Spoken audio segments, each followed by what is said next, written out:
Marseille. La saison commence à peine et les premiers touristes chinois sont déjà là. Ils adoraient Paris. Aujourd'hui, ils se précipitent en Provence.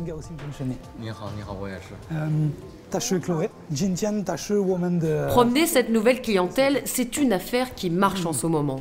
Ils sont jeunes, souvent déjà fortunés, et ils ont les moyens de s'offrir un accompagnateur privé. Et l'après-midi, on ira voir, comme vous m'avez demandé, la lavande. Ce jeune couple a déboursé 1 500 €, une traductrice et une destination carte postale avec terrasse, balcon fleuri, café pittoresque et marché provençal, le passage obligé. Mais ce que ces touristes sont venus chercher, c'est autre chose. Une plante. Une plante qui ne pousse pas en Chine. Do you like? Yes. For me, the Provence is lavande. Cette passion pour la lavande est née d'une série télévisée à l'eau de rose, Made in China. Elle fait pleurer toute l'Asie à chaudes larmes. Elle est amoureuse, lui en aime une autre. Elle le suit quand même en Provence. Et déchirée entre morale et désir, elle se consume lentement, en général au milieu d'un champ de lavande. Un champ qui a tapé dans l'œil de millions de téléspectateurs. C'est très connu en Chine. Avec le champ, il y a seulement un arbre là-bas. C'est très connu. Pour eux, ça n'a que l'image du romantisme. C'est un incontournable de la Provence. Ils veulent le voir absolument. Et bien sûr, immortaliser la chose avec le cliché au milieu du champ de lavande si possible. C'est bon? Résultat, parmi les 20 000 touristes asiatiques qui ont visité les Bouches-du-Rhône en 2013, bon nombre d'entre eux se sont arrêtés ici. Monsieur Angelevin. Voilà, monsieur Angelevin, producteur de lavande. Enchanté, bonjour. Bonjour. Bonjour. C'est dans ces champs que la télé chinoise a filmé les amours de la jeune Ziling. Depuis, le nombre de visiteurs chinois de son exploitation progresse de 20% tous les ans. La région vit beaucoup de la demande touristique qui vient voir la lavande. Bon, il y a d'autres attraits dans la région, mais c'est vrai qu'en période estivale, les gens viennent voir quoi? Ils viennent voir la lavande. Les touristes venus d'Asie et d'ailleurs dépensent 2 milliards d'euros par an en Provence. Et ils représentent un débouché majeur pour les producteurs de lavande. Difficile de ne pas tomber sous le charme de la plante bleue. La lavande, c'est la Provence, un parfum d'été, de vacances et de bonheur. Mais ce que les touristes ne savent pas encore, c'est qu'elle est en train de disparaître. À cause de cette minuscule bestiole, la cicadelle. Une variété de cigale qui véhicule une terrifiante maladie de la lavande, le phytoplasme. L'été, les cicadelles déplacent de pied en pied cette bactérie mortelle. Sans transport, elle resterait confinée à quelques plants. Ce n'est plus le cas. Les cicadelles qui adorent la canicule et le réchauffement climatique sont désormais partout. Pas question d'utiliser des insecticides. Ils élimineraient simultanément les abeilles. Les cicadelles font le désespoir des exploitants comme Michel Blanc à Ferrassières dans la Drôme. Elle ne pousse pas, elle. Ça, on va l'arracher. Hein. Ça, c'est... C'est cuit. Il y a allez, à 99% de perte, là.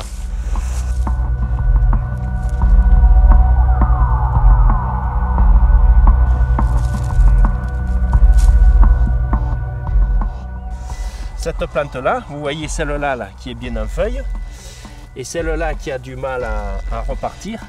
C'est des caractéristiques du dépérissement. Et vous voyez celle d'à côté, le résultat, ça aussi, ça c'est des signes de dépérissement. On a passé des outils là pour les arracher. Vous voyez ce que sont les lavandes. Des petits calosses, c'est rien, quoi. C'est tout petit. Alors que dans le passé, c'était des plantes énormes qu'on arrachait.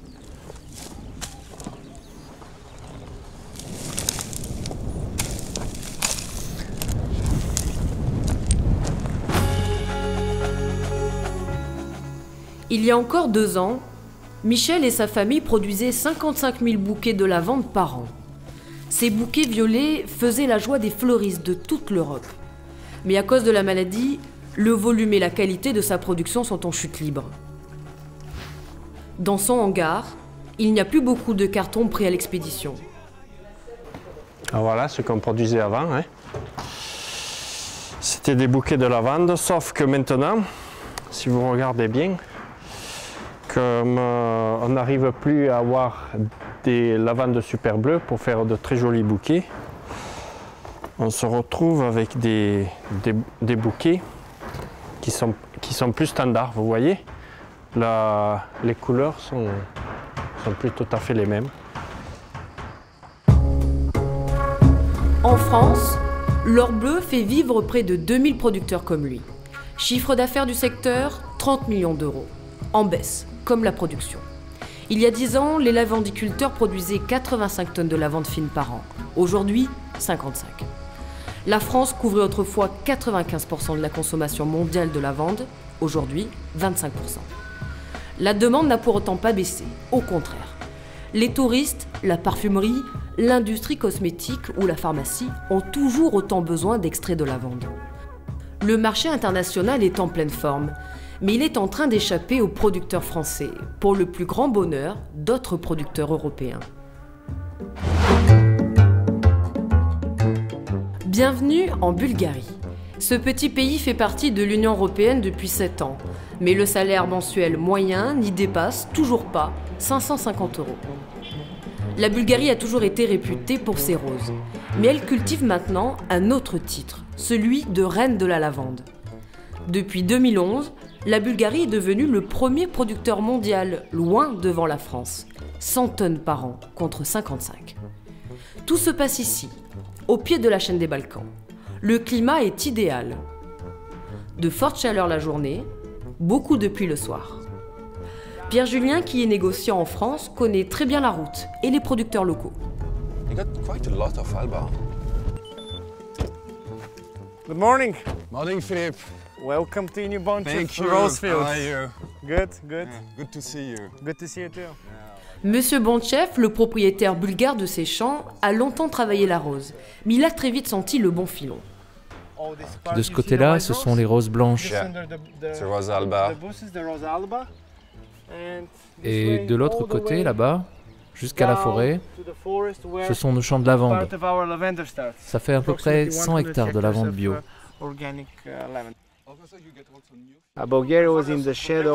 La Bulgarie a été dans l'ombre de la France pendant des années. Mais le malheur des uns fait aussi le bonheur des autres. Et depuis que la France se bat avec les problèmes de dépérissement et de baisse de production, les gens ont compris que la lavande traditionnelle bulgare est de qualité et pas si différente de la lavande française. C'est un très beau champ. Il n'y a pas de... En France, où il y a des choses qui sont parfois même moins bien. Pierre Julien n'a donc pas peur de réserver des récoltes encore sur pied. D'autant qu'il sait parfaitement que les prix seront très accessibles, parce que la main-d'œuvre ici est abondante et très bon marché. Ces tziganes viennent des campagnes environnantes. Que ce soit pour la rose ou pour la lavande, ils sont payés 20 € par jour en période de récolte. C'est peu, mais bien plus que dans les petites exploitations de la vallée. Il y a une grosse différence de prix quand même entre la France et la Bulgarie. Non, la différence est... Surtout là, actuellement, en fin de... presque en intersaison, la différence est énorme. En moyenne, c'est 2 fois moins cher. Le kilo d'extrait revient à 100 € en France, environ 50 en Bulgarie. Mais Pierre Julien n'a pas pour autant l'impression de casser le marché français. Aujourd'hui, on enlève la production bulgare. La production française ne couvrirait pas les besoins mondiaux de la lavande. Après, il y a aussi un choix économique qui est fait par certains acteurs, par certains clients qui disent bah, écoutez, à la place de payer un prix beaucoup plus élevé, je préfère avoir une lavande bulgare. Pierre Julien a du mal à trouver de la lavande en France. Ça ne le dérange pas d'acheter bulgare, car ses clients ne s'en plaignent pas. Tout est OK? Vous êtes satisfait avec la qualité de nos produits? Cette année, il prendra ici 5 tonnes d'huile de lavande et il commandera le reste en France pour ne pas mettre la filière en péril. À l'autre bout de la propriété, d'autres acheteurs ont beaucoup moins d'état d'âme. Ceux-là viennent de Taïwan et ils sont très sensibles à la petite visite guidée que leur a organisée le directeur commercial de la maison Bontchev. Tradition, science de la rose et de la lavande, grands ancêtres et distillerie flambant neuve. Ça leur plaît beaucoup. Ils ont de grosses ambitions pour leur chaîne de magasins de produits de beauté. Ils achètent désormais de la lavande déjà transformée par les industriels bulgares. The lavender? Oh, and this is the Ah oui, ça c'est une crème à base de lavande. Alors ça doit être très bon pour les femmes stressées. Elles le mettent sur leur peau, et notamment sur le cou. Au début, on achetait notre lavande en France, car la lavande française est très connue. Mais plus tard, on a acheté de l'huile de rose bulgare. Et la qualité est excellente. Donc, on en a déduit que la lavande bulgare devait être très bien également. Alors, on a commencé à en acheter. Et bien sûr, le prix est vraiment moins cher que ce qu'on trouve en France. Chez Arbou, nous essayons de développer ce marché. Nous avons quelques produits à base de lavande ou d'huile de lavande, parmi d'autres produits bio. Et avec ces matières premières, nous voulons surtout toucher une clientèle aisée, parce que les produits que l'on propose sont des produits de luxe. À bon entendeur, salut. Les Bulgares ne sont plus simplement d'aimables producteurs un peu folkloriques. Ils menacent désormais toute la filière française. Retour dans le Tarn, à Cambounet-sur-le-Sort. C'est ici que travaille Pierre Julien. Il réceptionne et transforme l'huile de lavande, y compris bien sûr celle qui vient de Bulgarie. Elle passe dans un premier temps un contrôle de qualité très strict. Tout est analysé. Couleur, odeur, pureté et poids. À chaque étape de sa transformation, l'entreprise veut pouvoir garantir la qualité de ses lavandes. On a toujours besoin, on ne sait pas ce qui peut se passer durant le transport, durant le stockage qui a été fait en Bulgarie. Et on a toujours besoin de vérifier à chaque moment la réception et le contrôle qualité. Mais la qualité reste bonne pour la lavande bulgare? Je veux dire, ça reste correct? Des producteurs bulgares font des qualités qui sont correctes. Tout à fait. Correct bien ou correct? Correct Parce que j'imagine dans la que si vous l'achetez, c'est que ça reste correct dans la norme et qui correspondent à ce que les gens attendent. Aujourd'hui, à l'embouteillage de la lavande française, qui sera bien entendu étiquetée comme telle.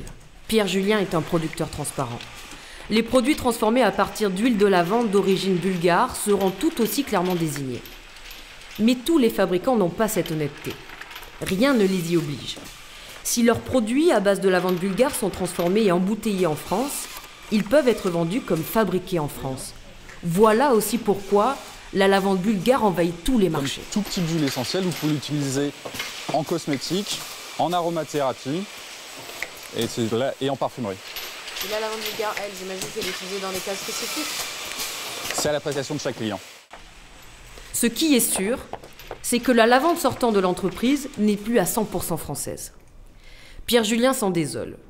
D'autant que la parfumerie de luxe accepte encore de payer le prix fort pour une lavande de qualité supérieure. Alors malheureusement, à cause de la maladie du climat, la production française n'est pas aussi importante qu'elle l'était auparavant. Bon. Et heureusement, on a des gens qui travaillent pour régler ce problème. Plus tôt ce sera, mieux ce sera pour l'intégralité de la filière. La lavande provençale s'est retrouvée au bord du gouffre en 2011. Quand les grands parfumeurs ont menacé de l'exclure de leur formule parce que les plantes, décimées par les cicadelles, n'étaient plus fiables. Panique dans la filière qui se bat pied à pied pour éviter le naufrage. Comme ici, dans la station d'expérimentation interprofessionnelle de Manosque. Là, c'est notre conservatoire de variétés de lavande. Entre les deux tunnels, on a une centaine de variétés que l'on conserve en fait. Pas forcément pour les développer en tant que telles, mais peuvent servir comme géniteurs dans un futur programme de sélection. Tout ce qu'on a gardé a un intérêt à un moment donné. Voilà. 10 ans de recherche se retrouvent dans cette serre. Et parmi ces plants, un espoir peut-être de trouver celle qui résistera à l'insecte. On fonde beaucoup d'espoir sur la création variétale, parce que c'est certainement l'issue la plus facile pour lutter contre le dépérissement. Mais dans son combat, Éric Chess n'est pas seul. Il dispose d'un appui de taille, l'un des plus grands industriels français de la filière lavande, le fondateur de l'Occitane, Olivier Bossan. C'était marqué sur les collines Sauvons la lavande ou je sais plus quoi, avec des lettres géantes, style Hollywood. Pendant de longues années, personne n'osait ébruiter cette catastrophe sanitaire de peur de faire fuir les touristes. Olivier Bossan, lui, ose briser ce tabou. Elle est là. Ah voilà, oh là là. Il y a le nid, voilà. Oh là là, effectivement. Je pense qu'il y a ceux qui cherchent à éviter d'en parler en disant profitons pendant que c'est là. Or, je pense qu'il faut s'inscrire dans le temps et la durée. On doit agir, il faut le faire parce qu'elle est réellement en danger. Mais être entre une espèce qui a disparu et une espèce en danger, il y a quand même un grand écart. C'est un combat aussi, et c'est un combat d'identité, je pense. Mais ce combat coûte cher. Olivier Bossan a décidé d'aider à le financer. Une partie des ventes de ses produits à base de lavande sert à financer les programmes de recherche. Mais l'argent ne suffit pas. Les recherches sont hasardeuses et elles prennent un temps fou, celui des saisons. Il faut attendre que la lavande pousse. Notre lavandiculteur de la Drôme le sait bien. Le moment est venu pour lui de planter ses nouveaux pieds de lavande sélectionnés par les scientifiques. Il faudra au moins 2 ans avant de savoir s'ils vont résister. Tout le monde va bien? Ça va. Il a fallu développer ces plants sous serre pour les mettre à l'abri de toute infestation. Le problème, c'est qu'il a fallu qu'on se réorganise totalement et qu'on... Notre vie d'avant le dépérissement est complètement différente de maintenant. Hein. Pour premier exemple, une installation comme ça équipée, c'est 50 000 €. Hein. Avant l'apparition de la cicadelle, les pieds de lavande pouvaient produire pendant une dizaine d'années. Aujourd'hui, ils meurent au bout de 3 ans. Michel perd beaucoup de temps, d'énergie et d'argent, à sans cesse... C'est une variété pour l'huile essentielle, c'est pas une variété pour les bouquets. Parce que j'aurais une variété pour faire des bouquets, j'aurais plus rien. Le problème, c'est qu'ici, sorti de la lavande, on fait quoi? Du blé? Mais on ne gagne pas notre vie avec le blé. Il faudrait qu'il soit à, je sais pas, 600 ou 700 € la tonne pour qu'on puisse s'en sortir ici. Non. Ici, on n'a que la lavande, on n'a que ça. Donc on est obligé de se battre, on n'a pas le choix. C'est la culture qui nous fait vivre et qui fait vivre le plateau. Parce que s'il y a des champs de lavande, il y a du tourisme, il y a tout un secteur d'économie qui tourne grâce à ça. Hein. Les agronomes ont donc engagé une course contre la montre. Si les cicadelles continuent à proliférer, la lavande finira par disparaître. Il y a urgence. Les ingénieurs sont donc sur le pont, en permanence. En fait, on compte pas vraiment le nombre de bestioles, on fait par classe. Si on a 0, on met 0. Classe 1, c'est entre 0 et 5, c'est genre si on voit 1 ou 2, machin. Et après, voilà, jusqu'à supérieur à 100, et on met juste des classes. 10 jours avant la pleine floraison de la lavande, dans ce champ expérimental, ils arrachent les plants pour vérifier leur résistance à la cicadelle. En fait, les larves, on les retrouve, elles sont dans une sorte de feutrage blanc assez caractéristique. Ça fait comme des cocons, en fait. Donc c'est assez laborieux, il faut casser la motte. Là, c'est la larve de la cicadelle, là, qui est pas encore au stade adulte. Donc elle est au dernier stade larvaire avant de pouvoir sortir sous forme adulte. Ces prélèvements ici, là, quand on regarde les insectes sur les racines, c'est de pouvoir comparer 22 variétés entre elles. On a vraiment des données sur 22 variétés et on va pouvoir après communiquer là-dessus, etc. Leur travail ne se limite pas au laboratoire, ni aux champs expérimentaux. Ils traquent la cicadelle partout. En Provence, tous les champs de lavande sont balisés avec ces tubes gris et jaunes. Ici, en étroite collaboration avec le producteur. C'est une variété théoriquement plus résistante qui a été plantée. Expérience grandeur nature, Jean-Baptiste est légèrement anxieux. J'en ai une. Putain, là, il y a l'estesse là sur ce pied là, juste ici. Et donc on a trouvé le premier insecte aujourd'hui. Ouais, une seule sur le piège 2. Dans quelques jours, ce ne seront pas une cicadelle, mais des milliers, qui attaqueront ces pieds de lavande. C'est une très mauvaise nouvelle. Jean-Baptiste doit alerter les producteurs au plus vite. Donc là, on est passé chez Béranger. Là, on a trouvé un insecte sur un des pièges. Ça fait une semaine et demie d'avance. Et par rapport à Manos, ouais. Ici, on est quand même plus haut. Bon, après, c'est un seul insecte, mais ça montre quand même qu'ils sont pas loin d'arriver. Et qu'ils sont présents dans les parcelles en herbe. Voilà. Laurent Bouvin s'y attendait un peu, bien sûr. Mais lui, il fait dans le bio. Il est partisan d'une agriculture raisonnée et il se méfie un peu de l'agronomie pure et dure. Il sait que certains de ses collègues se sont ruinés en achetant de nouveaux plants qui n'ont servi à rien d'autre qu'à régaler les cicadelles. C'est un problème de vigueur finalement. On a vigueur d'un côté, dépérissement de l'autre. On bascule de l'un à l'autre. Et c'est multifactoriel. La cicadelle, le phytoplasme, ça fait partie du problème, mais c'est qu'une partie du problème. Ouais. Le réchauffement climatique, il n'y peut rien. Les insecticides, il n'en veut pas. Alors, pour sauver ses champs, il s'est donc inspiré de techniques complètement naturelles, déjà fréquentes dans le secteur viticole. C'est ici que j'ai commencé à sortir un peu de... Donc ça fait 2 ans que je fais un peu des trucs qui n'ont rien à voir avec ce qui se faisait avant. Et je ne regrette pas, quoi. Le but du jeu, c'est d'avoir 90 cm de terre travaillée et 90 cm de bande enherbée. Dans ces champs, de l'herbe sépare désormais les lignes de lavande. L'objectif est double. Baisser la température des sols, les cicadelles n'aiment pas la fraîcheur, et favoriser le développement de prédateurs naturels comme les araignées. Et ça marche. Mais la productivité de ces champs de lavande a baissé. Et surtout, désormais, leur allure n'est plus très provençale. C'est pas l'image habituelle des champs de lavande qu'on va retrouver, y compris d'ailleurs dans les salons bio, où lorsqu'on a des grands posters de champs de lavande dans les salons bio, c'est des champs parfaitement propres et a priori désherbés chimiquement. Mais c'est mal vu même par d'autres de la profession. Hein. Parce que ça paraît non maîtrisé, ça paraît du n'importe quoi.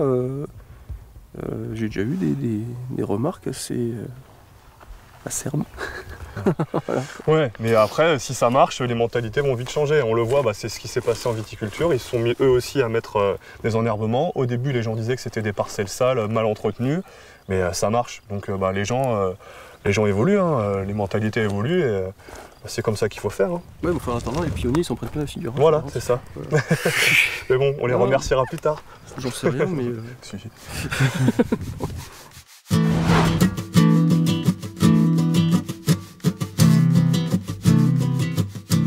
Dans la Drôme, Michel a dû trouver une solution pour faire face à la crise de la lavande.